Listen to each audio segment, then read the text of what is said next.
الحمد لله رب العالمين والصلاة والسلام على شرف الأنبياء والمرسلين وعلى آله وصحبه أجمعين أما بعد. On entame le 29e cours, Inch'Allah, aujourd'hui, du même livre. On est en train d'étudier les piliers de la foi, Arkan ou l'Iman. Comme vous savez tous, ou la plupart de vous sait que les piliers de la foi sont au nombre de 6. Et à travers les cours passés, on a pu en voir 5. Aujourd'hui, on est en train de terminer le 5e. Al-Iman bil Yawm al-Akhir. Et on a vu des détails de tous ces piliers al-Arkan. En ce moment, on est en train de voir les détails de Al-Iman bil Yawm al-Akhir. Tafasil al-Iman bil Yawm al-Akhir. Wa ma yata'allaqu bima yakunu ba'da al-maut. On est en train de voir tout ce qui va avoir lieu après la mort, toutes les étapes jusqu'à la dernière. La dernière étape qui est Akhir marhala ma hiya al-jannatu aw an-nar, le paradis et l'enfer, ou l'enfer. Dans les cours passés, qui est-ce qui me rappelle, on a parlé de quoi? On a parlé de al-hashr, on a parlé de al-mizan, on a parlé de as-sirat, on a parlé du rassemblement, comment il va avoir lieu. On en avait déjà parlé dans les cours d'avant, mais j'avais juste rattrapé une chose sur le hadith de Abu Huraira. يحشر الناس على 3 طرائق راغبين راهبين. Le hadith, les gens qui vont être poussés par le feu du Yémen jusqu'à Ard al-Sham, vers la Syrie, la Palestine, la Jordanie, ça sera que Ashab al-Shimal. Ça sera que Ashab al-Shimal. En fait, ce n'est pas tout le monde qui va être poussé par le feu. C'est que les gens de la gauche, Ashab al-Nar. Amma al-Muqarrabun wa Ashab al-Yamin yadhhabun ila Sham bi ikhtiyarihim. Biduni an tatrudahum an-nar. Les gens de la droite et les rapprochés, les meilleurs, ils iront au Sham de leur propre gré. Ils n'iront pas parce qu'ils seront contraints. Donc, ça on en a déjà parlé, on a repris ça plusieurs fois. Ensuite, on a parlé de Al-Kutub, Nashr al-Suhuf, et on a dit qu'il y a 3 noms qui veulent tous dire la même chose. Al-Suhuf, ou Al-Dawawin, ou Al-Kutub. وهي الكتب التي سجلت فيها أعمال الإنسان, les livres dans lesquels, ou les feuillets, ou les registres dans lesquels sont enregistrés les actes de tout le monde. Et on a vu que les gens, le jour du jugement dernier, ils vont le récupérer, ou ils vont reprendre leur livre. Certains vont le prendre dans la main droite, d'autres vont le prendre dans la main gauche. Et ça, on en a déjà parlé. Allah Azza wa Jalla a dit wa kullu insanin alzamnahu ta'irahu fi 'unuqihi wa nukhriju lahu yawma al-qiyamati kitaban yalqahu manshura iqra kitabaka kafa bi nafsika al-yawma 'alayka hasiba. Ta'irahu fi 'unuqihi ay a'malahu fi 'unuqihi. Allah subhanahu wa ta'ala, il a dit que dans le sens du verset, chaque personne a ses actes, et le jour du jugement dernier, il ne trouvera pas plus que ce qu'il a fait. Il ne trouvera pas les actes de quelqu'un d'autre. Ensuite, Allah va en faire sortir un livre qui sera ouvert et qui sera déployé. Et on lui dira à cet homme-là, qui reprendra son livre, Iqra kitabak, lis ton livre, kafa bi nafsika al-yawma 'alayka hasiba. Car aujourd'hui, tu es ton propre comptable. Tu te suffis comme comptable à toi-même. Certains vont le prendre dans la main droite, d'autres vont le prendre dans la main gauche. Qu'est-ce qui me rappelle, qu'est-ce qu'on a dit par rapport à ça?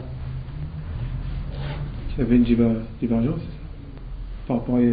Moi je te pose une question, moi ce que je veux de toi c'est une réponse, c'est pas une question. C'est quoi la réponse? Qu'est-ce qu'est la réponse? Quand quelqu'un il veut répondre, il répond pas par une question. Il dit pas, on a dit que, après il me dit c'est ça, ça c'est pas une réponse. Si tu dis ça, c'est que tu n'as pas la réponse. Si tu n'as pas la réponse, tu réponds pas. Celui qui répond, il donne une réponse, il répond pas par une question. Qu'est-ce qu'il y a la réponse? Qu'est-ce qu'il y a la réponse? C'était où la semaine dernière et la semaine d'avant? Il y avait une divergence avec le ulama. Il y en a qui disaient que soit il reçoit sur la main gauche, il y en a qui disaient aussi qu'il recevait sur le dos, derrière le dos. Il y avait le ulama qui disait que c'était une troisième façon de le recevoir. Ou sinon, il disait en fait que c'était la main qui était derrière le dos et qui recevait aussi sur la main gauche. Ça, c'est une partie. C'est une partie de la réponse, mais c'est pas suffisant parce que celui qui va t'écouter comme ça, il sait pas de quoi tu parles. Parce que là, tu as dit directement, il y en a qui ont dit qu'il va le prendre dans la main gauche, d'autres derrière le dos. Qui va le prendre dans la main gauche? Qui va le prendre derrière le dos? Abdul Karim. Ceux qui vont recevoir de la main droite, les mouminin, ils auront un jugement facile. Oui. Et ceux qui l'auront On ne parle pas du jugement, là on parle que du kitab, mais oui. Ala kulli hal. Sahab al-Yamin, ceux qui l'auront les mouminin. Sahab al-Yassar, c'est le kafirun. Il y a les gens de la droite qui sont les croyants. Ceux-là, ils reprendront leur livre dans la main droite. Ceux qui reprendront leur livre dans la main droite, mu'minun, bila shak. فانتهينا من هذا. لكن الأمر الثاني من الذي يأخذ كتابه بشماله أو من وراء ظهره وهل في هذا من تفصيل؟ اللي غادي ياخذ الكتاب بالشمال يقدر يكونوا يعني المنافقون ولا عصاة، يعني مؤمنين هم مسلمين وكانوا عصاة. طيب بالشمال. من الذي يأخذ الكتاب من وراء الظهر؟ سف المنافقون. وراء الظهر؟ كافرون يا كافرون. طيب الكافرون. كافرون. والمنافقون؟ في الشمال. في الشمال. هذا قول. القول الثاني. Donc le frère il a répondu à il a donné une première réponse par rapport à est-ce que certaines personnes, celles qui vont prendre leur livre dans la main gauche, qui sont ces personnes-là? Alors les savants ils ont divergé sur ça. Certains ont dit qu'il n'y a pas de différence entre ceux qui vont le prendre dans la main gauche et ceux qui vont le prendre derrière le dos. Parce que quand ils vont le prendre dans la main gauche, leur main gauche, elle sera derrière le dos. Donc ça veut dire que avec cet avis-là, on sait clairement que les gens qui entreront au paradis, ils prennent leur livre dans la main droite. Ceux qui entreront en enfer, ils prennent leur livre dans la main gauche et la main, elle sera derrière le dos.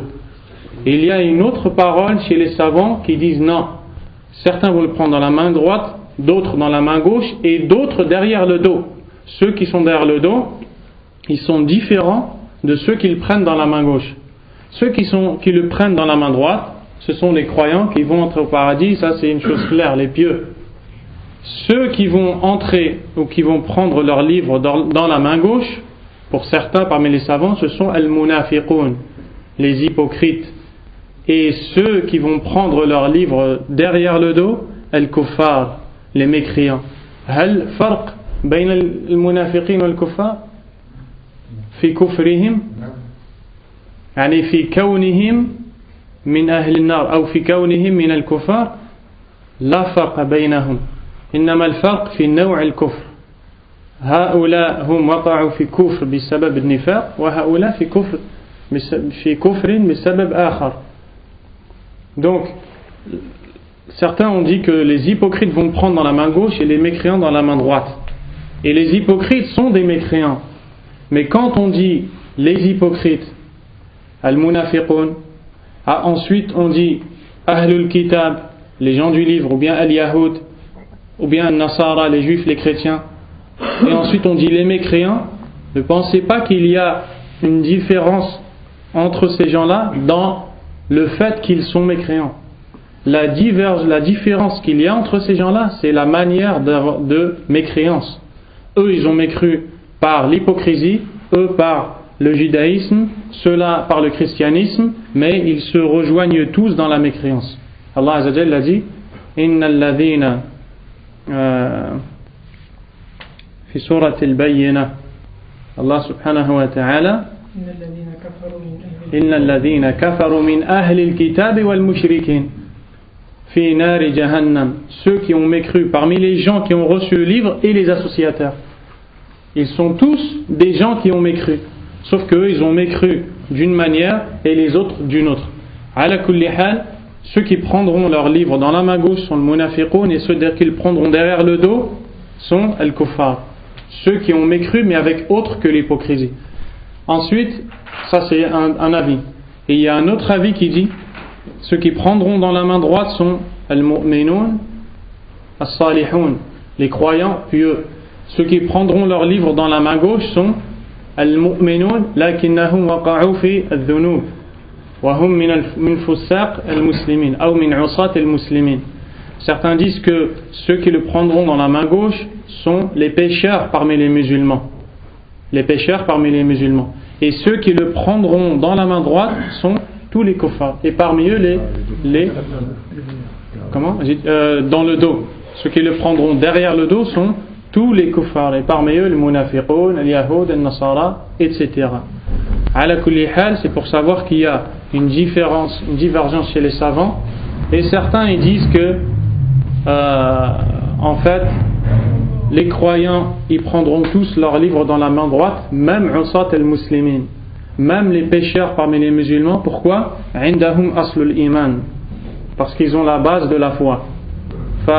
Ceux qui prendront leur livre de la main gauche sont al-kuffar, et tous ceux qui vont avec et le prendront derrière le dos.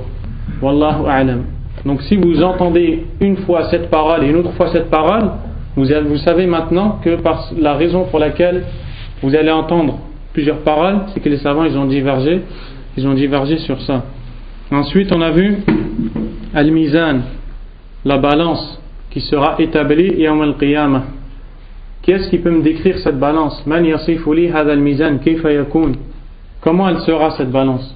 Qu'est-ce qu'on sait sur cette balance? Il y a 2 plateaux. Elle a 2 plateaux. Ensuite,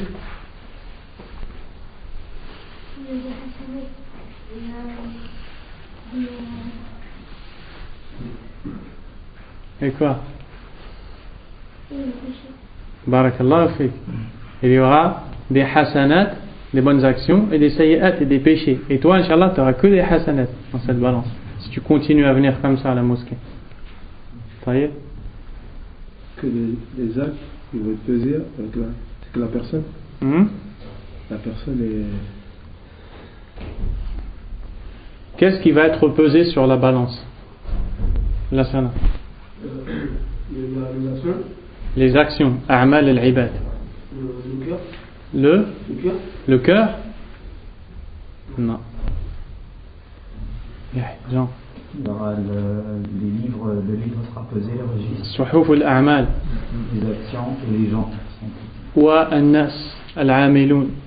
Thalathatu umur. Il y a 3 choses qui seront pesées dans la balance. Les actions, les livres où les actions sont écrites, et les gens qui ont fait ces actions. Mal adilla ala hada. Quelles sont les preuves de ça? Quelles sont les preuves que les actions seront... Non. Quelles sont les preuves que les livres seront pesés dans la balance? Les livres de bonnes actions dans un plateau, les livres de péché dans un plateau.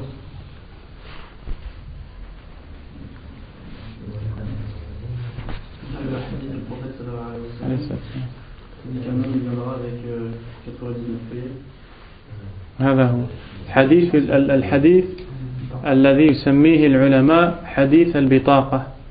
Le hadith qui est appelé par les gens de science le hadith de la carte. Dans ce hadith, le prophète sallallahu alayhi wa sallam nous explique qu'un homme viendra le jour du jugement dernier avec 99 feuillets. Dans tous les feuillets, il y a toutes ces actions qui sont enregistrées. Et le prophète sallallahu alayhi wa sallam nous dit qu'un seul feuillet, dans sa taille, il est égal à ce qu'on appelle maddul basar, c'est-à-dire la portée de la vue, tout ce que tu peux voir avec ton œil. Donc tu peux t'imaginer la taille d'un seul feuillet. Il y en aura 99. Et sur ces 99 feuillets, tous ses péchés sont enregistrés. Et il va penser qu'Allah va le détruire. Alors Allah Azza wa Jal va, à la fin du hadith, Allah va lui dire: tu as une hasanat et aujourd'hui tu ne seras pas lésé. On ne te fera pas d'injustice. Ensuite, une carte sera sortie dans laquelle il est écrit Ashhadu an la ilaha illallah. Et Allah Azza wa Jal va lui dire: Uhdhur waznak. Amène ces feuillets pour les peser. Et on va les peser. Et la fin du hadith, le prophète sallallahu alayhi wa sallam nous dit que فَتُوضَعُ السِّجِلَّاتُ فِي كِفَّةٍ وَتُوضَعُ الْبِطَاقَةُ فِي كِفَّةٍ فَطَاشَتْ السِّجِلَّاتُ وَثَقُلَتِ الْبِطَاقَةُ وَلَا يَدْخُلُ مَعَ اسْمِ اللَّهِ شَيْءٌ.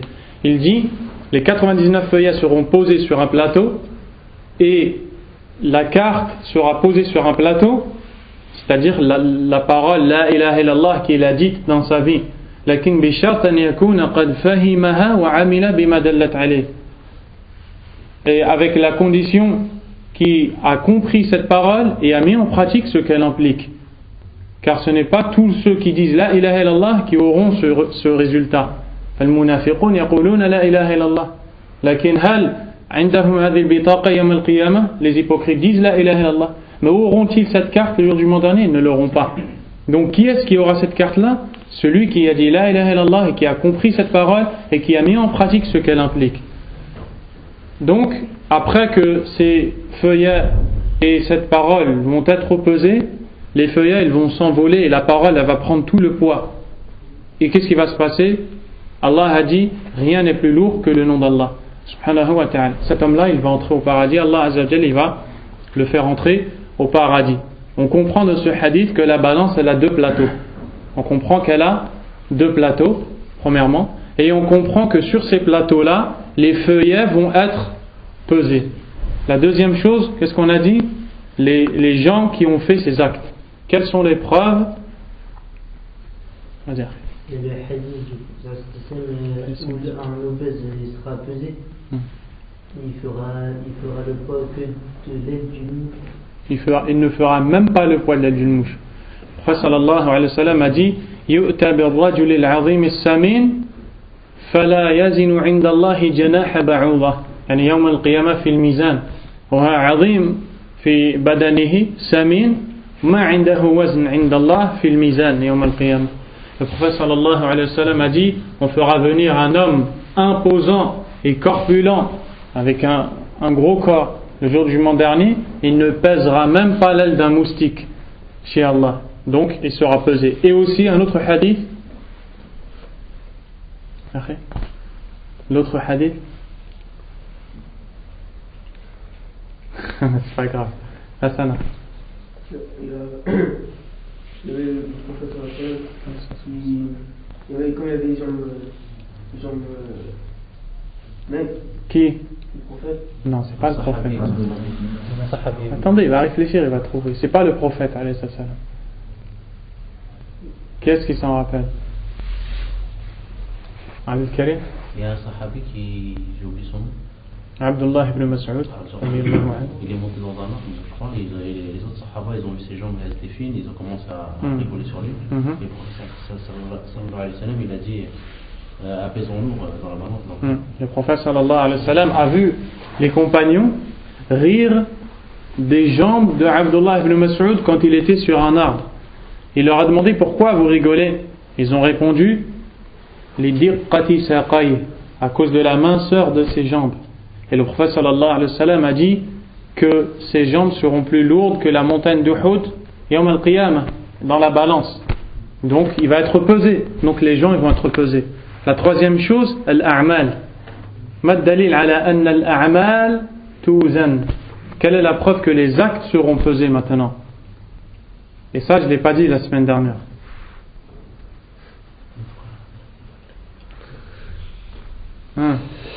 Et la plupart de vous, vous avez entendu ce hadith là. Et la plupart de vous, vous le connaissez. اسمح لي شكون كان آية من ثقلت موازينه فهو في عيشة راضية.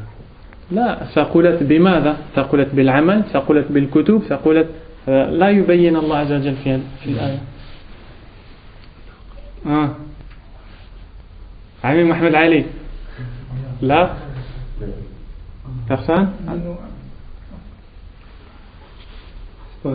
C'est le hadith quand il parle d'Abou Bakr. Non. C'est un hadith qui est rapporté par Bukhari. Je vous ai aidé là. C'est les haies ou même quand chaque atome de bien et mal. Non, non. فَمَنْ يَعْمَلْ مِثْقَالَ ذَرَّةٍ خَيْرًا يَرَهُ. Là, c'est pas ça. Tu veux répondre? Non. Qu'est-ce qu'il veut répondre?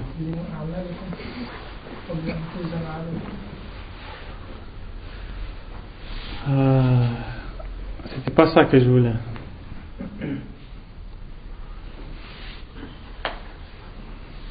La parole il a est toujours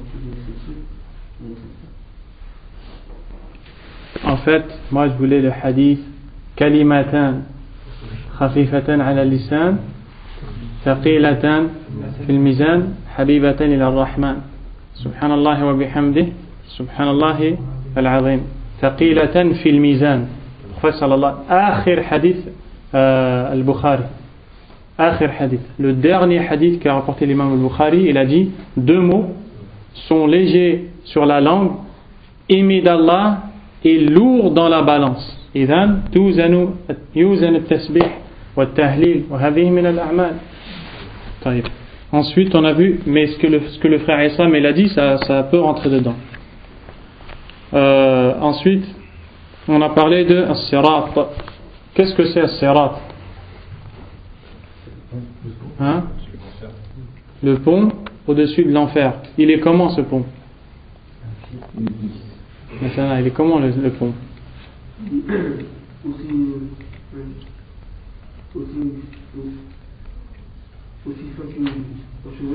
Plus fin qu'un cheveu. Il est plus tranchant qu'une épée et il est glissant. Et il a des crochets et des pinces à droite et à gauche. Qu'est-ce qui va passer sur ce pont? Les croyants. Al-mu'minun. Ça y est.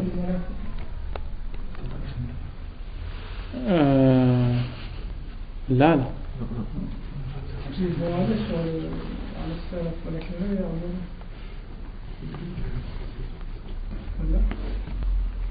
Allahu a'lam. الله أعلم. الذي سمعته أن المنافقين لا يعبرون بل يوم القيامة يأتون كما قال الله عز وجل يوم ترى المؤمنين والمؤمنات يسعى نورهم بين أيديهم وبأيمانهم. Le jour où les croyants, où tu verras les croyants, c'est-à-dire le jour du jugement dernier, ils auront une lumière devant eux et derrière eux. Et dans le tafsir du verset, c'est le jour où les gens, les croyants, ils vont arriver Yawm al-Qiyamah. Ils auront besoin d'une lumière pour trouver le chemin pour aller jusqu'au Sirat. Et les munafiqoun, ils vont arriver avec eux. Ensuite, Allah subhanahu wa ta'ala, il va leur éteindre la lumière. Et quand ils vont voir les croyants avancer, ils vont leur dire Unzuruna ay intadhiruna naqtabis min nurikum. Pour qu'on prenne de votre lumière, qila arji'u wara'akum faltamisu nura. On leur répondra retournez derrière pour chercher de la lumière. Faduriba bainahum bisurin lahu bab. Et on mettra hajiz, un obstacle entre eux, batinuhu fihi ar-rahma, le côté où il y a les croyants, il y a la miséricorde, wa zahiruhu min qibalihi al-'adhab, et de l'autre côté il y aura le châtiment. Ensuite, à la fin de l'histoire, à la fin des versets, les croyants, ils vont, les kuffars, les munafiqoun, ils vont demander aux mu'minun de venir parce qu'on était avec vous, on faisait la prière avec vous, et eux ils vont leur répondre qu'ils ont désobéi à Allah, etc. Et ils ne pourront plus avancer derrière cette barrière. Et le shirk, quand il a ramené les adilla ala sirat, les preuves sur le sirat, il a ramené ce verset-là. Yawma tara al-mu'minina wal-mu'minat. Il a ramené ce verset-là pour dire que ils vont aller au sirat avec cette lumière. Amal munafiqun, ils n'auront plus la lumière, ils ne vont pas y aller. ولكن اختلف العلماء في الذين يعبرون على الصراط وأنا أتيت بالقول على أن المؤمنين يمرون على الصراط لأن النبي عليه الصلاة والسلام قال فيمر عليه المؤمنون صحيح مسلم الله أعلم. Ensuite on a parlé de Al-Qisas et c'est ce qu'on va faire aujourd'hui, Inch'Allah. La semaine dernière, on a fait la question 125. Al-Su'al al-Khamis wal-Ishrun ba'da al-Mi'a. Ma dalil al-Qisas min al-Kitab. Quelle est la preuve du talion dans le livre? De quoi on parle quand on parle du talion? On parle de ce qui va se passer Yawm al-Qiyamah. Raddul huquq ila ahliha. Rendre les droits à leurs ayants droit. Tous les gens qui ont été victimes d'injustice reprendront leurs droits et Allah subhanahu wa ta'ala leur rendra tout ce qui leur a été pris. Et toutes les injustices qu'on leur a faites, ils le reprendront. Allah ne les lésera pas. Et Allah subhanahu wa ta'ala ne les laissera pas sans reprendre ce qui leur est dû. Et il y a un autre qisas dans le Coran. Le qisas dans le Coran, il y a deux choses. Il y a celui de dunya et celui de l'akhirah. Et celui de dunya, c'est la loi du talion. Dans la charia de l'islam, dans la loi de l'islam, une main, celui qui fait une chose, on lui fait la même chose, etc. On ne parle pas de ça ici. On ne parle pas de ça. Le cheikh ici, il n'a pas dit ma dalil al-qisas yawm al-qiyamah min al-kitab. لأنه الآن يتكلم عن الإيمان باليوم الآخر. فهو واضح أنه يقصد قصاص يوم القيامة.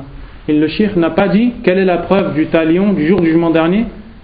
Il n'a pas eu besoin de dire ça parce que là il est en train de nous parler du jour du jugement dernier, donc c'est évident qu'il nous parle du talion du jour du jugement dernier. L'imam al-Bukhari rahimahullah, il a un bab al-qisas yawm al-qiyamah.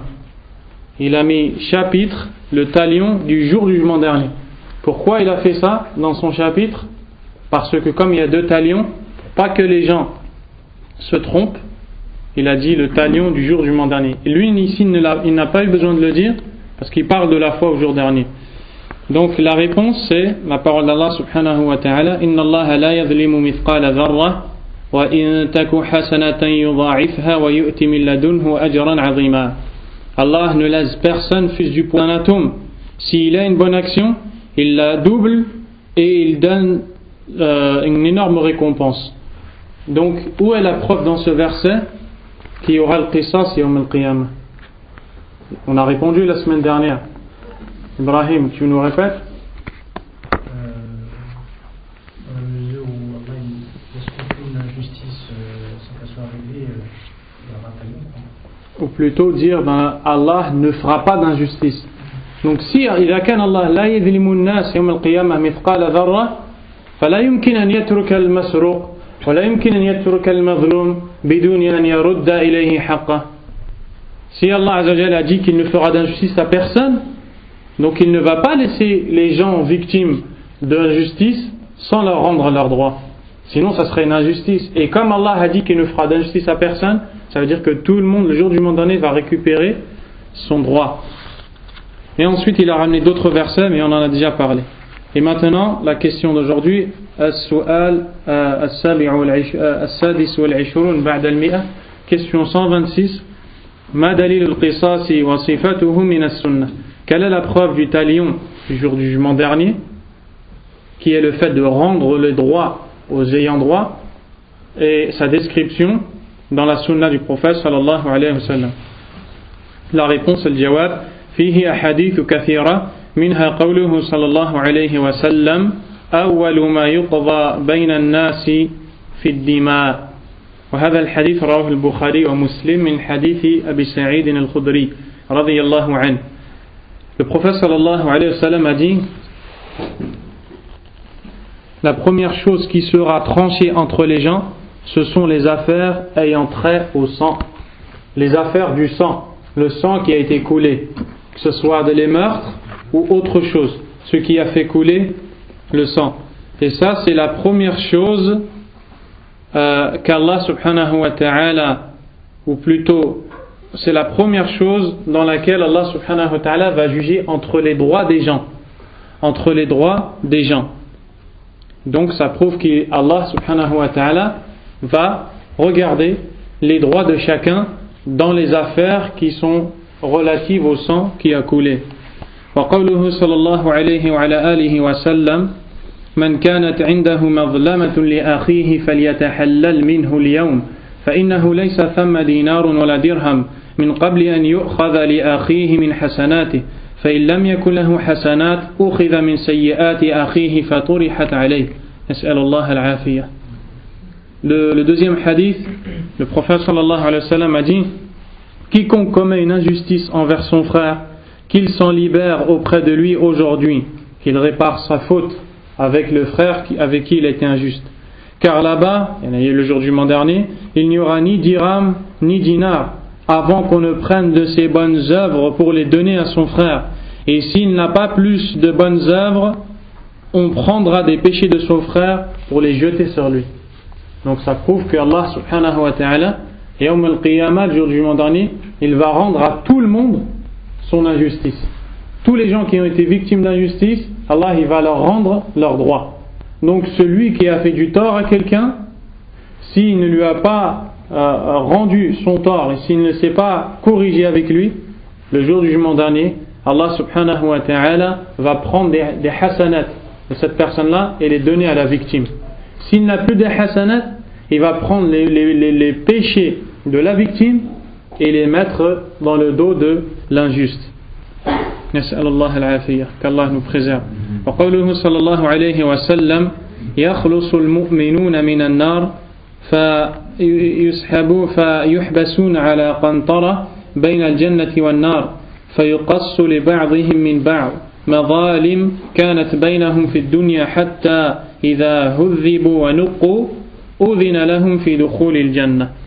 Cet autre hadith, le prophète sallallahu alayhi wa sallam a dit: les croyants seront libérés de l'enfer, puis ils seront retenus sur un pont entre le paradis et l'enfer, afin que s'exerce entre eux la loi du talion, c'est-à-dire afin que chacun récupère son haqq, récupère son droit. Quant aux injustices qui ont eu lieu entre eux dans le bas monde, lorsqu'ils seront débarrassés et purifiés, on leur autorisera l'entrée au paradis. Ça montre que le jour du jugement dernier, Allah subhanahu wa ta'ala va rendre le droit à chacun qui a été parmi les gens qui ont été victimes. Va rendre le droit à chacun qui ont été victimes. D'où l'importance de faire attention, de prendre garde à ces choses-là et de demander beaucoup le pardon à Allah subhanahu wa ta'ala. Wallahu azza wa jalla yaghfiru dhunuba jami'a liman tab. Et Allah pardonne les péchés de tout le monde s'il se repent, regrette et demande pardon. Et rend le droit à sa victime. Rend le droit à sa victime. Taïb. Maintenant, on vient de voir que al-qisas alladhi yakunu yawm al-qiyamah ala naw'ayn ou ala qismayn. Qism yakunu qabla al-fasl bayna an-nas.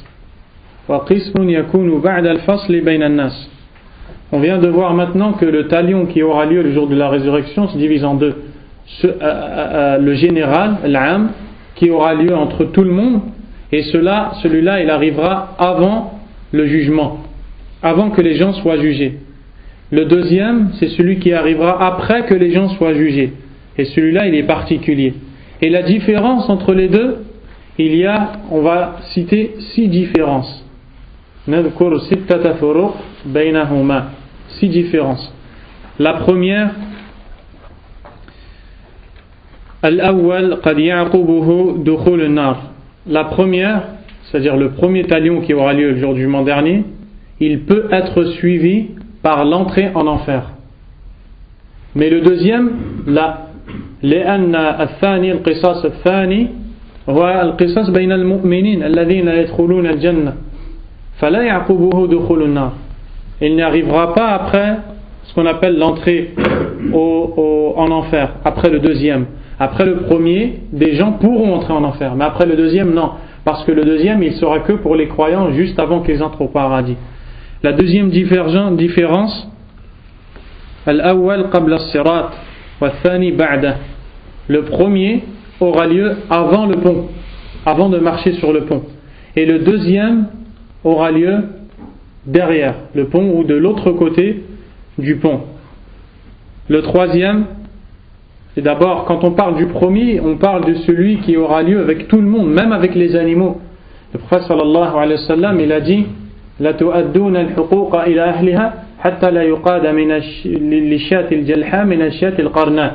Il a dit, vous allez rendre les droits à leurs ayants droit, même la brebis ou le mouton qui n'avait pas de cornes va reprendre son droit à la brebis qui avait des cornes.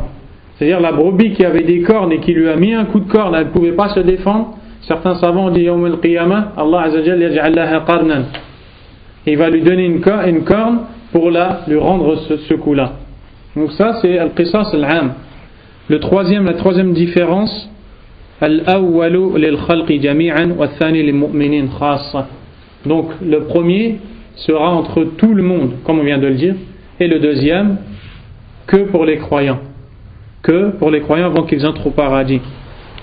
Al-awwal ada'u huquq wa istikhlasuha. Al-thani tahdhibun wa tanqiyah. Le premier, il servira à voir les droits de tout le monde et ressortir les droits de tout le monde. Et le deuxième, celui qui aura lieu que entre les croyants, il servira justement à purifier. Après qu'on ait vu les droits de chacun, on va les rendre et on va les purifier pour chacun. Al-Khamis, Al-Awwalu fi ard al-Hisab, fi ard al-Sham, Al-Thani fi dar al-Jaza. La cinquième différence, c'est que le premier talion aura lieu dans la terre du rassemblement qui est au Sham. Et le deuxième aura lieu après Sirat, c'est-à-dire dans l'endroit où les gens recevront leur rétribution. Et celle-là sera le paradis. Al-Sadis, الفرق السادس الأول يكون فيه من لا حسنة له الثاني لا يكون فيه إلا من كان له حسنة.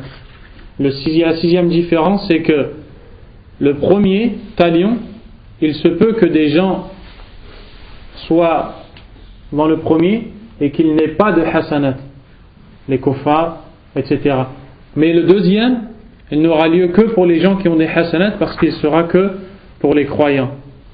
Donc il y a 6 différences entre le talion, les 2 talions le jour du jugement dernier. Maintenant, on va passer dans Al-Hawd, le bassin du prophète Yawm al-Qiyamah, sallallahu alayhi wa sallam.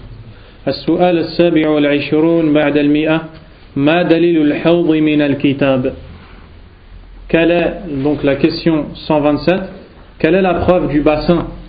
Quelle est la preuve qu'il y aura un bassin?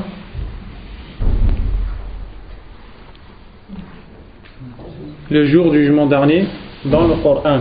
Qu'est-ce qu'on veut dire quand on dit al-hawd? De quoi on parle quand on va dire al-hawd, le bassin? Qu'est-ce qui a une idée? Vas-y. Le bassin que les croyants il va leur servir. Après ils n'auront plus jamais soif. Exactement. Il sera aussi blanc que le lait, aussi sucré que le miel. Plus blanc que le lait et plus sucré que le miel.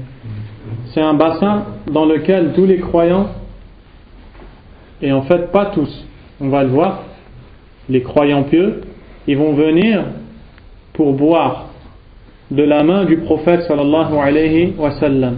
Après une gorgée, ils n'auront plus jamais soif. Après une gorgée, ils n'auront plus jamais soif. La preuve que ce bassin existe, al-jawab, qala Allahu azza wa jal, il nabiyhi Muhammadin sallallahu alayhi wa sallam, Allah a dit à son prophète alayhi wa sallam, qu'est-ce qu'il lui a dit? al-karim, inna a'taynaka al-kawthar, nous t'avons donné al-kawthar. Qu'est-ce que c'est al-kawthar? Hein? Wad? لا مش واد عصام نهر لا عارف انك تقصد النهر. C'est un fleuve au paradis خاص للنبي صلى الله عليه وسلم. Il est réservé au prophète Mohammed عليه الصلاة والسلام. ولكن الآن نتكلم عن الحوض لا نتكلم عن الكوثر. Maintenant on parle du bassin, on ne parle pas du kawthar. C'est quoi le lien entre ce verset et la preuve que Al-Hawd il existe, le bassin?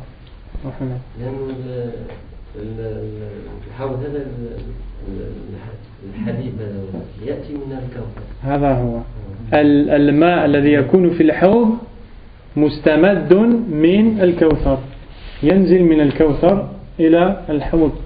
C'est que le bassin, l'eau qui se trouve dans ce bassin vient du Kawthar qui se trouve au paradis. Donc le fait que le Kawthar existe et que le prophète alayhi salam nous a expliqué que du Kawthar l'eau elle va dans le hawd, donc c'est une preuve par rapport à ça. السؤال الثامن والعشرون بعد المئة, question 128. ما دليله وصفته من السنة. Quelle est sa preuve du bassin et sa description dans la sunna? الجواب فيه أحاديث كثيرة بلغت مبلغ التواتر تكاثرت منها. Il y a beaucoup de hadiths très nombreux. Parmi ceux-ci, قوله صلى الله عليه وسلم أنا فرطكم على الحوض. ما معنى فرطكم على الحوض؟ أي سابقكم أتقدموا بين أيديكم أولكم. Le prophète sallallahu alayhi wa sallam a dit: je suis votre devancier dans le bassin, ce qui va arriver au bassin avant vous. وقوله صلى الله عليه وسلم إني فرط لكم وأنا شهيد عليكم وإني والله لأنظر إلى حوضي الآن. Le prophète sallallahu alayhi wa sallam dit: je suis votre devancier au bassin et je suis votre témoin. Par Allah, je vous regarde mon bassin en ce moment même. Allah Azza wa Jal kashafahu lahu alayhi salam. Allah lui a montré. Pendant qu'il parlait à ses sahaba, Allah lui a montré. Wa qawluhu sallallahu alayhi wa sallam hawdi masiratu shahrin ma'uhu abyadu min al-laban wa rihuhu atyabu min al-misk wa kizanuhu awani adadu nujumi as-sama' man shariba minhu fala yadhma'u abada. Et tous ces hadiths-là sont rapportés par Al-Bukhari et Muslim. Et dans celui-là, le prophète sallallahu alayhi wa sallam a dit: mon bassin est de la longueur d'un mois de marche. D'un mois de marche. Son eau est plus blanche que le lait. Son odeur est meilleure que le musc. Et les tasses avec lesquelles les gens vont boire sont-elles les étoiles du ciel? Alaykum salam. Elles sont semblables aux étoiles du ciel dans deux choses: fi adadiha wa fi jamaliha. Al-kizan wa hiya al-awani allati yashrabuna biha min al-hawd adaduha ka adad an-nujum wa jamaluha ka jamal an-nujum. Les gobelets ou les tasses avec lesquelles les gens vont boire de ce bassin sont égales dans le nombre et dans la beauté aux étoiles qui sont dans le ciel. Il nous dit: celui qui va en boire n'aura plus jamais soif. Wa qawluhu sallallahu alayhi wa sallam ataytu ala naharin hafatah ay janibah qibab al-lu'lu' al-mujawwaf faqultu ma hadha ya Jibril qala hadha al-kawthar wa ghayru dhalika min al-ahadith fihi kathir. Et le dernier hadith, le prophète sallallahu alayhi wa sallam a dit: je suis parvenu à une rivière dont les deux rives, c'est-à-dire les deux côtés, sont comme des dômes de perles creuses, les perles blanches. Et on appelle ça les perles creuses parce qu'à l'intérieur elles sont vides. Al-lu'lu' al-mujawwaf lanna dakhilahu khali laysa fihi shay. Et après avoir vu ça, le prophète sallallahu alayhi wa sallam a dit à Jibril, il lui a dit: qu'est-ce que c'est, ô Jibril? Il répondit: c'est al-kawthar. Donc on vient de voir Al-adilla ala al-hawd yawm al-qiyamah. L'épreuve du hawd yawm al-qiyamah.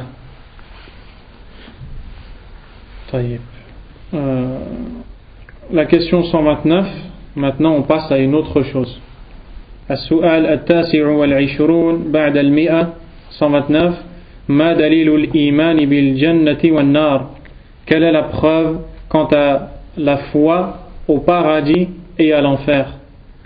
قال الله عز وجل, dans la réponse. Et avant d'entrer dans la réponse, ici il n'a pas expliqué ما لم يبين ما هي الجنة وما هي النار لأنهما واضحتان عند جميع المسلمين. Il n'a pas expliqué qu'est-ce que c'est le paradis, qu'est-ce que c'est l'enfer, parce qu'elles sont deux choses claires chez l'ensemble des savants. Tout le monde sait qu'il y a le paradis et l'enfer.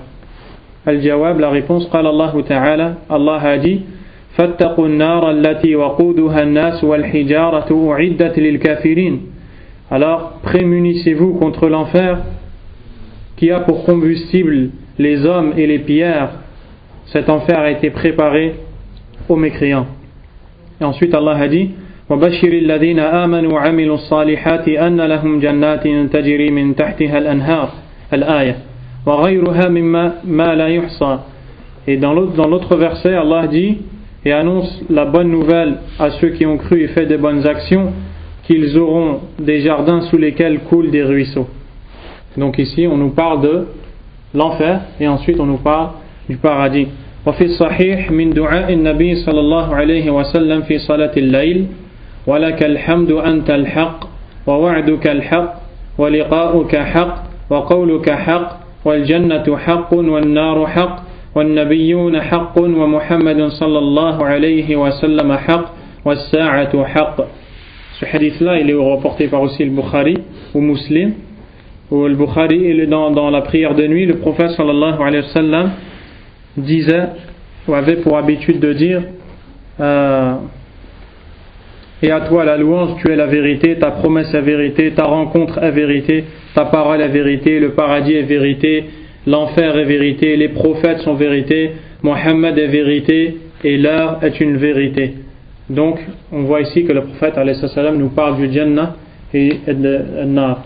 Wa qawluhu sallallahu alayhi wa sallam man shahida an la ilaha illallah wahdahu la sharika lah wa anna Muhammadan abduhu wa rasuluhu wa anna Isa abdullahi wa rasuluhu wa kalimatuhu alqaha ila Maryam wa ruhun minhu wal jannata haqqun wan nar haqq adkhalahu Allahu al jannata ala ma kana min al amal أخرجاه البخاري ومسلم من حديث عبادة بن الصامت رضي الله عنه. Le dernier hadith, le prophète sallallahu alayhi wa sallam a dit celui qui atteste qu'aucune divinité n'a le droit à l'adoration sauf Allah seul et sans associé et que Mohammed est son serviteur et messager, celui donc qui atteste de tout ça et qui atteste que Isa est le serviteur d'Allah et son messager et sa parole qu'il a insufflée à Maryam, un esprit venant de lui, qui atteste que le paradis est vérité et l'enfer est vérité, Allah le fait entrer au paradis avec ses actes. Ma ma'na adkhalahu Allahu al-jannata ala ma kana min al-amal. De quoi le prophète alayhi salam nous parle quand il nous dit Allah le fait entrer au paradis avec les actes qu'il a. Man yujib. Qui est-ce qui répond? أدخله الله الجنة على ما كان من العمل. ظاهر الحديث ما هو؟ cette croyance. عيسى. ما أتى بهذه الأعمال تكفيه لدخول الجنة. Avec les actions qu'il a, même s'il a des péchés, tant que ça ne va pas dans le shirk, dans le sens qu'il rentre dans le hadith, peu importe en fait les péchés qu'il a, il rentrera bien. بمعنى مهما عمل. Et ça c'est le qawl al-awwal لأن العلماء لهم قولان في هذا. Ça c'est la première parole parmi les deux paroles des savants dans cette phrase là, c'est-à-dire il rentrera au paradis quoi qu'il a fait comme péché. À partir du moment où il a fait toutes les choses citées dans le paradis, il rentre dans le hadith, il entrera au paradis quoi qu'il fasse comme action. Mais bien sûr, il se peut qu'il entre d'abord en enfer avant d'entrer au paradis. La deuxième parole, أي تكون منزلته في الجنة بحسب أعماله أدخله الله تعالى الجنة على ما كان من العمل أدخله الله الجنة وجعله فيها في منزلة مناسبة لأعماله. Et donc la deuxième parole, c'est que Allah le fera entrer au paradis dans une place qui correspond aux actes qu'il a fait comme bonnes actions. وفي رواية من أبواب الجنة الثمانية أيها شاء. Parmi, dans l'autre version du hadith, il choisira une porte qu'il veut parmi les 8 portes du paradis. طيب. السؤال الثلاثون بعد المئة. Question 130. ما معنى الإيمان بالجنة والنار? Qu'est-ce que veut dire la foi au paradis et à l'enfer. Al-Jawab, la réponse, معناه التصديق الجازم بوجودهما يعني الآن وأنهما مخلوقتان الآن وأنهما باقيتان بإبقاء الله لهما لا تفنيان أبدا ويدخل في ذلك كل ما احتوت عليه هذه من النعم وتلك من العذاب. La question 130 c'est quelle est la définition de la foi? Qu'est-ce que veut dire? C'est pas 129? Non, en fait, en français, je viens de voir dans le livre en français, il a mis la question 129 et dans le livre en arabe c'est 130. Je ne sais pas pourquoi. Donc quand je dis 130, celui qui est en français c'est un chiffre en moins. Ala kulli hal, que signifie la foi au paradis et à l'enfer? La réponse, le fait d'avoir la pleine conviction que le paradis et l'enfer sont créés et existent à cet instant même où on parle. Ils sont déjà créés par Allah subhanahu wa ta'ala, qu'ils sont éternels, ils vont subsister, ils ne vont jamais disparaître, c'est Allah qui va les faire rester, et entre dans la foi au paradis et à l'enfer tout ce qu'il y aura au paradis et tout ce qu'il y aura en enfer. Tout ce qui est venu dans le Coran et dans la Sunna parmi les choses qu'il y aura en enfer ou les choses qu'il y aura au paradis, on doit y croire et ça fait partie de la foi au Jannah et Nar, l'enfer au paradis. Donc on doit croire que l'enfer et le paradis existent et qu'ils sont éternels. السؤال الحادي والثلاثون بعد المئة 131 ما الدليل على وجودهما الآن? Quelle est la preuve que l'enfer et le paradis existent à cet instant même? Qu'est-ce qui a une preuve de l'existence du paradis et de l'enfer maintenant? Si tu viens. دليل على أن الجنة موجودة أو النار موجودة. Je ne connais pas le hadith par cœur. آية. Je suis sûr que tu connais. Mais peut-être que tu... Il y a un hadith où il dit que l'enfer en hiver il y a le souffle de l'enfer et en été c'est le souffle de l'enfer. Non. Ça va arriver, il est là dans la réponse du hadith. Barakallahu fik. وعدت للكافرين وعدت للمتقين. Elle a été préparée. Donc si elle a été préparée, elle existe. الجواب أخبرنا الله عز وجل أنهما معدتان فقال في الجنة أعدت للمتقين وقال في النار أعدت للكافرين. Allah nous a informé qu'ils existent et qu'ils ont été préparés. Allah a dit au sujet du paradis, le paradis qui a été préparé pour les pieux. Donc s'il a été préparé, c'est qu'il existe. Et il a dit au sujet de l'enfer qui a été préparé pour les mécréants. Donc l'enfer existe. وأخبرنا أنه تعالى أسكن آدم وزوجه الجنة قبل أكلهما من الشجرة وأخبرنا تعالى بأن الكفار يعرضون على النار غدوا وعشيا. Et Allah nous a également informé qu'il avait fait habiter Adam et son épouse Hawa dans le paradis avant qu'ils mangent de l'arbre qu'Allah leur avait interdit. Donc le paradis il existait. Et ça montre que le cheikh y voit l'avis que le paradis dans lequel il y avait Adam et Hawa, c'est le même paradis dans lequel les gens vont être récompensés. Parce que c'est une divergence chez les savants. Ala kulli hal, la suite. وأخبرنا تعالى بأن الكفار يعرضون على النار غدوا وعشيا. Et Allah nous a informé aussi que les mécréants seront exposés au feu le matin et le soir. وهذا في القبر. هذا في عذاب القبر. لكن هذه النار تأتي من جهنم فيتعذبون بها في قبورهم. Et Allah nous a informé donc qu'ils seront châtiés par le feu dans leur tombe, d'accord? Mais ce feu, il vient de l'enfer. Ce feu qui les châtiera dans la tombe, c'est un feu qui vient de l'enfer. وقال النبي صلى الله عليه وسلم, le prophète عليه الصلاة والسلام a dit: اطلعت في الجنة فرأيت أكثر أهلها الفقراء واطلعت في النار فرأيت أكثر أهلها النساء. Il dit: j'ai regardé dans le paradis et j'ai vu que la majeure partie de ses habitants représente les pauvres. Puis j'ai regardé dans l'enfer et j'ai vu que la majeure partie de ses habitants représente les femmes. Donc il a vu le paradis et il a vu l'enfer. لماذا الفقراء يدخلون الجنة قبل الأغنياء? pourquoi les pauvres entreront au paradis avant les riches?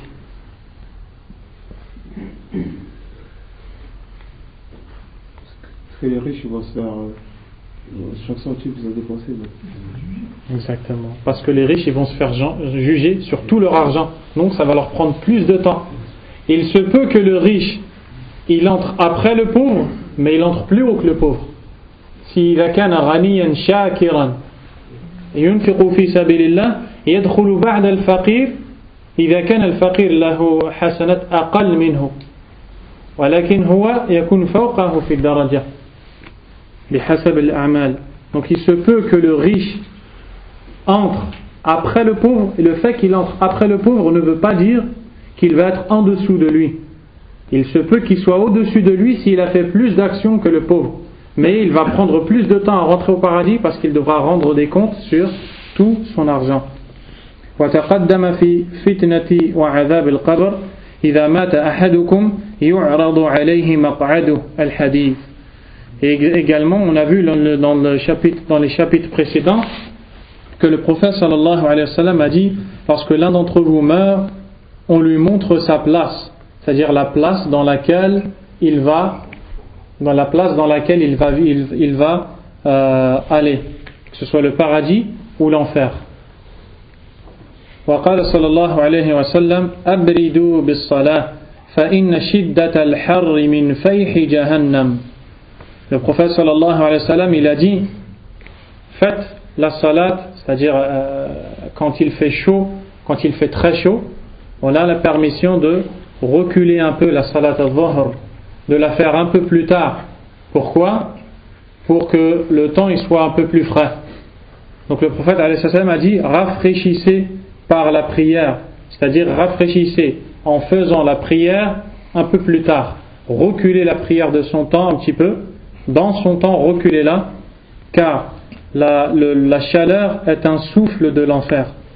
وقال صلى الله عليه وسلم اشتكت النار إلى ربها عز وجل فقالت ربي أكل بعضي بعضا فأذن لها بنفسين نفس في الشتاء ونفس في الصيف فأشد ما تجدون من الحر وأشد ما تجدون من الزمهرير. Donc le prophète sallallahu alayhi wa sallam a dit dans ce hadith,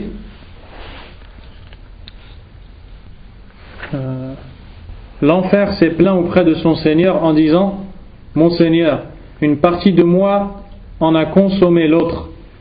Il lui accorda alors deux souffles, un en hiver et un autre en été. C'est la chaleur la plus forte et le froid le plus intense que vous sentez.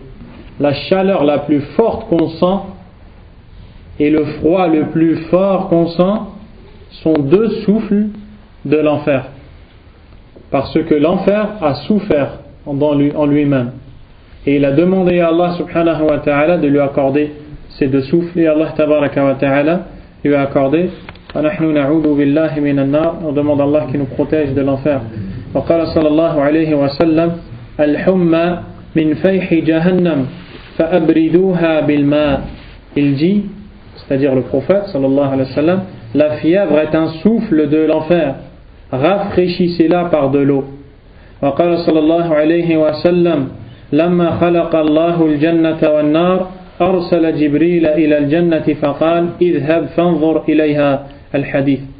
Lorsqu'Allah a créé le paradis et l'enfer, il y a envoyé Jibril et il lui a dit, il a envoyé Jibril au paradis pour lui dire vas-y et regarde ce qu'il y a dedans.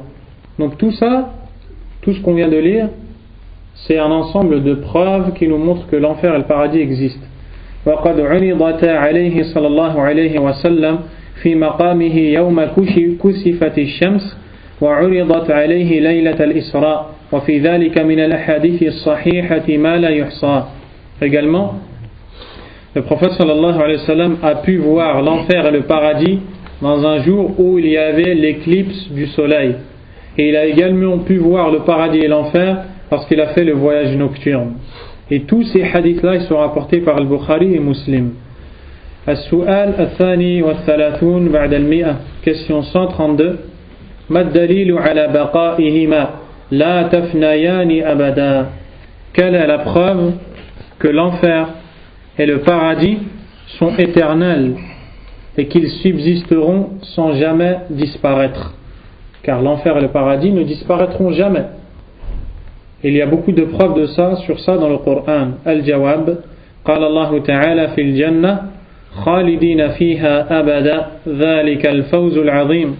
Allah subhanahu wa ta'ala a dit au sujet du paradis, ils y demeureront éternellement, voilà l'énorme succès. وقال تعالى وما هم منها بمخرجين. Et Allah a dit, et on ne les en fera pas sortir. وقال تعالى عطاء غير مجذوذ أي غير مقطوع. Allah Azza wa Jalla a dit, c'est là un don qui n'est jamais interrompu. وقال تعالى, et Allah a dit aussi, لا مقطوعة ولا ممنوعة. Il n'y a pas la traduction du verset ici, mais dans le sens du verset, c'est que il n'est jamais interrompu. Les délices qu'il y a au paradis ne seront jamais interrompus. وقال تعالى إن هذا لرزقنا ما له من نفاد لا ينفد ولا يذهب ولا يضمحل وإنما يبقى. Allah a dit, ce sera notre attribution inépuisable. Le paradis est inépuisable et tout ce qu'il y a dedans est inépuisable. وقال تعالى إن المتقين في مقام أمين إلى قوله لا يذوقون فيها الموت إلا الموتة الأولى. Et aussi Allah subhanahu wa ta'ala a dit, les pieux seront dans une demeure sûre. Et à la fin, ils n'y goûteront pas à la mort sauf leur mort première. وغيرها من الآيات فأخبر تعالى بأبديتها وأبدية حياة أهلها وعدم انقطاعها عنهم وعدم خروجه منها. Et Allah subhanahu wa ta'ala nous a ainsi informé que l'enfer et que le paradis est éternel. وكذلك النار, et aussi l'enfer. قال تعالى فيها إلا طريق جهنم خالدين فيها. Allah, lorsqu'il a parlé des mécréants dans Surat An-Nisa, il a dit ولا يهديهم طريقا إلا طريق جهنم خالدين فيها أبدا. Et il ne les guidera pas dans une voie sauf la voie de l'enfer dans lequel ils resteront éternellement. وقال تعالى إن الله لعن الكافرين وأعد لهم سعيرا خالدين فيها أبدا لا يجدون وليا ولا نصيرا. Allah subhanahu wa ta'ala a dit, certes Allah a maudit les mécréants et leur a préparé l'enfer, le feu ardent. Ils y resteront éternellement et n'y trouveront ni secoureur ni allié. وقال تعالى, vous avez vu que dans cette réponse, on est en train de lire beaucoup de versets. Et ça demande de la patience. Ça demande de la patience. Mais nous, on doit savoir que chaque verset qu'on entend, ou chaque hadith qu'on entend, tu peux le comparer à une goutte de pluie en plus qui tombe. Plus l'eau elle tombe, plus la terre elle va revivre. هذه الآيات التي نسمعها هي بمثابة قطرات المطر التي تنزل إلى الأرض الجافة فهي تنزل إلى قلوبنا حتى تحيا. Ces versets ils descendent dans nos cœurs pour les faire revivre. C'est comme une goutte de pluie en plus. C'est une vie en plus pour ton cœur. C'est pour ça qu'on doit avoir de la patience dans l'apprentissage de la science et dans l'apprentissage de la parole d'Allah subhanahu wa ta'ala. فقال تعالى ومن يعص الله ورسوله فإن له نار جهنم خالدين فيها أبدا. Allah a dit, et quiconque désobéit à Allah et à son messager aura le feu de Jahannam, de la géhenne, pour y demeurer éternellement. يعني من يعص الله عز وجل يدخل في النار خالدا فيها أبدا. كل من يعص الله. Est-ce que tous ceux qui désobéissent à Allah entreront en enfer et y resteront éternellement? Là. Allah Azza wa Jal قال ومن يعص الله ورسوله فإن له نار جهنم خالدين فيها أبدا. Allah a dit, celui qui désobéit à Allah et à son messager aura le feu de la géhenne où il restera éternellement.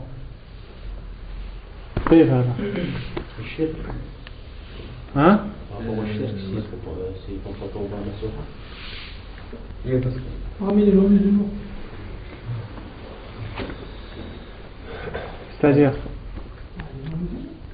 Que Ça a un rapport avec ça, mais c'est pas exactement comme ça. Parce que même le musulman qui va aller en enfer, ça va faire avec l'ombre, ça peut être une éternité, mais ça va quand même. Là, ici, khalidina fiha abada. Ici, les mots là, ils sont bien précis, ils ne sortiront. Hein? جزاك الله خيرا. المعصية هنا معصية الكفر أو الشرك، وكل ما يقع به الإنسان في الكفر أو الشرك هي هذه المعصية. La désobéissance de laquelle Allah parle dans ce verset, c'est celle qui amène à la mécréance. Ça veut dire que الكذب لا يدخل في هذه الآية، السرقة لا تدخل في هذه الآية، لكن عبادة القبور تدخل في هذه الآية، دعاء غير الله يدخل في هذه الآية وهكذا. Les actes de désobéissance qui sont de la mécréance entrent dans ce verset-là. Ceux qui entreront en enfer éternellement. وقال الله وقال تعالى وما هم بخارجين من النار. نسأل الله أن يحفظنا من النار. Et Allah Azza wa Jalla a dit dans ce verset, et ils ne sortiront pas de l'enfer. كيف هذا؟ أليس بعض المسلمين يدخلون النار ثم يخرجون منها ويكون مآلهم إلى الجنة؟ دقيقة ترجم. Allah nous a-t-il pas informé que certains musulmans vont entrer en enfer pour payer leurs péchés, après ils vont sortir pour entrer au paradis, et ici Allah a dit ils ne sortiront pas de l'enfer.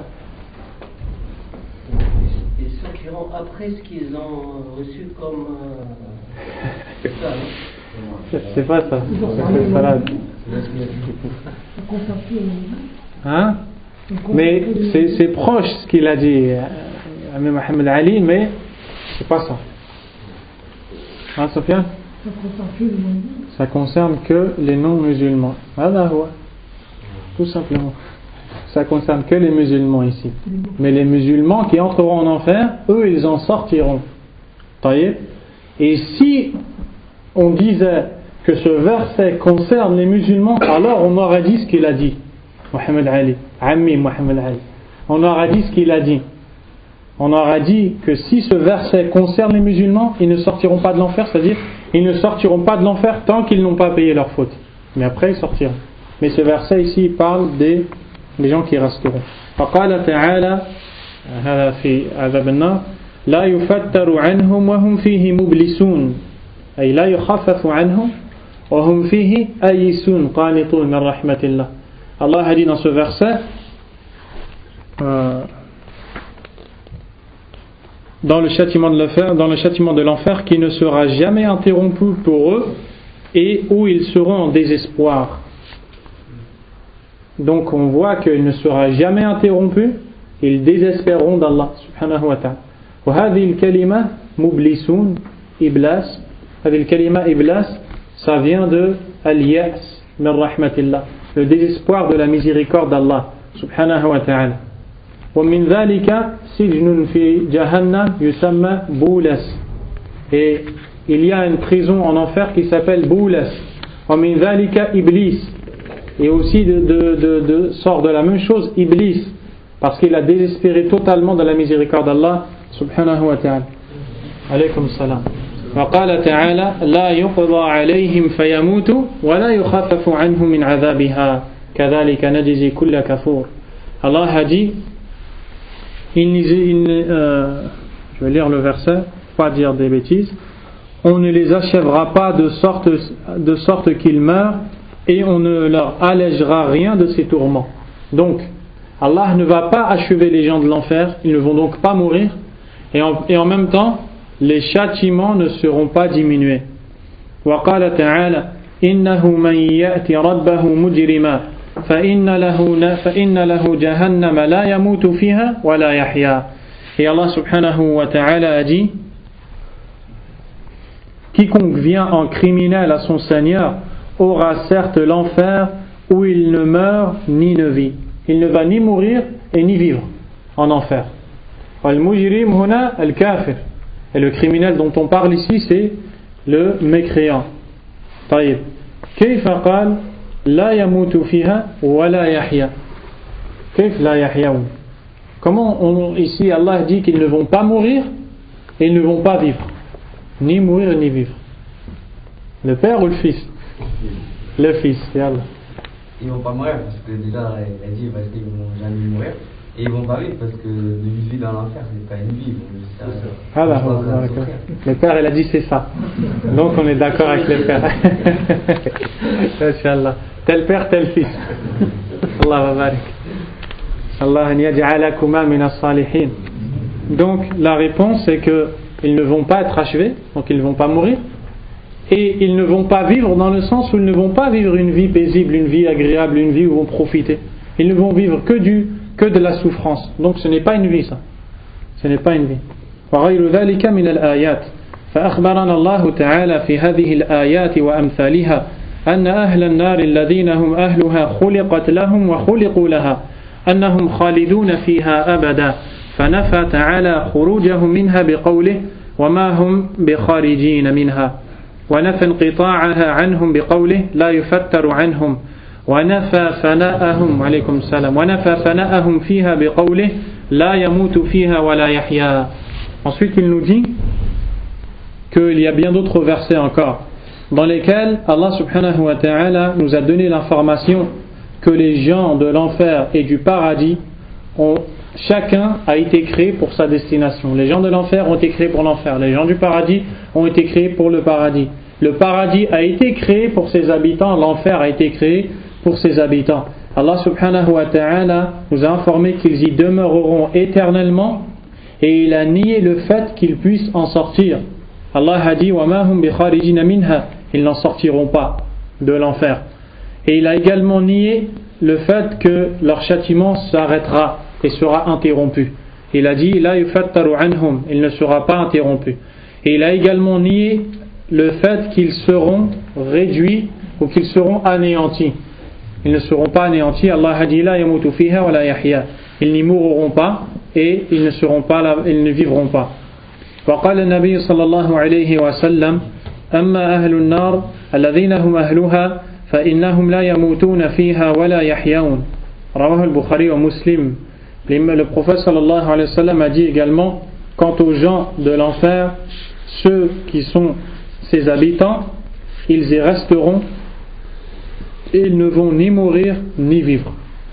وقال صلى الله عليه وسلم إذا صار أهل الجنة إلى الجنة وأهل النار إلى النار جيء بالموت حتى يجعل بين الجنة والنار ثم يذبح ثم ينادي مناد يا أهل الجنة لا موت يا أهل النار لا موت فيزداد أهل الجنة فرحا إلى فرحهم ويزداد أهل النار حزنا إلى حزنهم وفي لفظ كل خالد فيما هو فيه وفي رواية ثم قرأ رسول الله صلى الله عليه وسلم وأنذرهم يوم الحسرة إذ قضي الأمر وهم في غفلة وهم لا يؤمنون.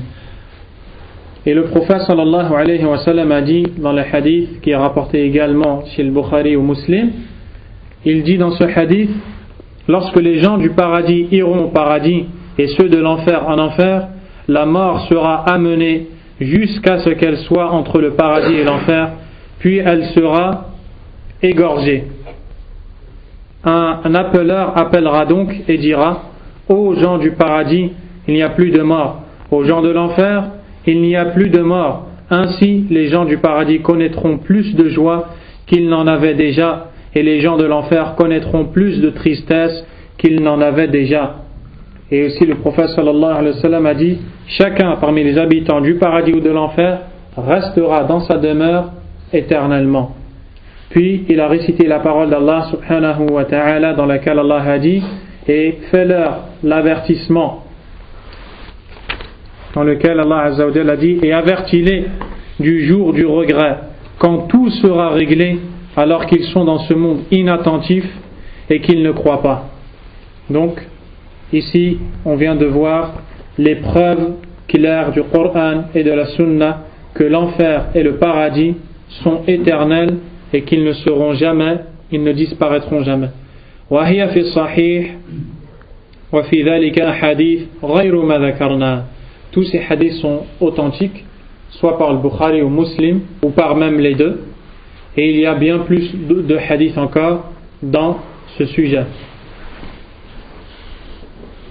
Et on va s'arrêter là, Inch'Allah. Est-ce qu'il y a des questions par rapport au cours? Non.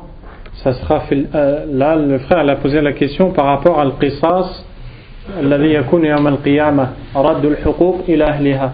On a vu que les gens qui reprendront leurs droits, le talion, il y a deux. قصاص يكون قبل الفصل بين الناس وقصاص يكون في بعد الفصل بين الناس في قنطرة بين قبل أن يدخل أهل الجنة الجنة. Il y a deux talions. Celui dans lequel les gens récupéreront leurs droits, qui arrivera avant le jugement entre les gens. Celui-là, il arrivera dans Ard al-Sham. Il arrivera dans la terre du Sham. وهي أرض الحساب. هذا يكون يوم القيامة في هذه الأرض. لأن حشر الناس يكون يوم القيامة في أرض الشام. Donc on a dit que les gens seront rassemblés dans la terre du Sham pour être jugés. Et c'est là-bas que l'heure arrivera. C'est là-bas que Israfil alayhi salam va souffler dans la trompe. Et les gens seront tous fi Sham. Et c'est dans cette terre-là, quand les gens vont être jugés, qu'il y aura le premier qisas. Nabi alayhi salam قال لا تؤدون الحقوق إلى أهلها حتى لا يقاد من الشاة الجلحة من الشاة القرناء. Vous allez rendre les droits à tous leurs ayants droit, même le mouton qui a des cornes va rendre le droit au mouton qui n'avait pas de cornes. Ça va arriver fi Ard al-Sham. Chacun va arriver et Allah va rendre les droits à tout le monde. القصاص الثاني هو الذي يكون بين المؤمنين قبل أن يدخلوا الجنة يحبسون على قنطرة ويقص لبعضهم لبعض أو لبعضهم. Et le deuxième qisas, il aura lieu sur le pont qui sera placé entre le paradis et l'enfer juste avant qu'ils entrent au paradis pour les croyants. C'est vrai? C'est bon? Qui est-ce qui a la réponse? Qu'est-ce qui a la réponse? Non.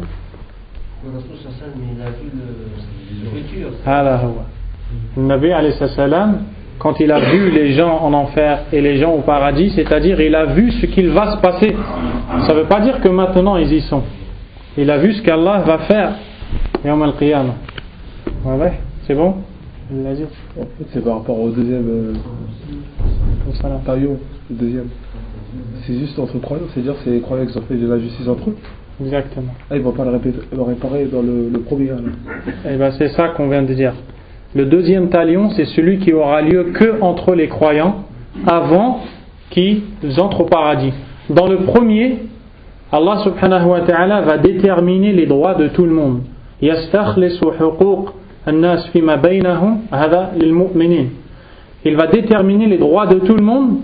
ثم يردها لأهلها في القصاص الثاني على القنطرة.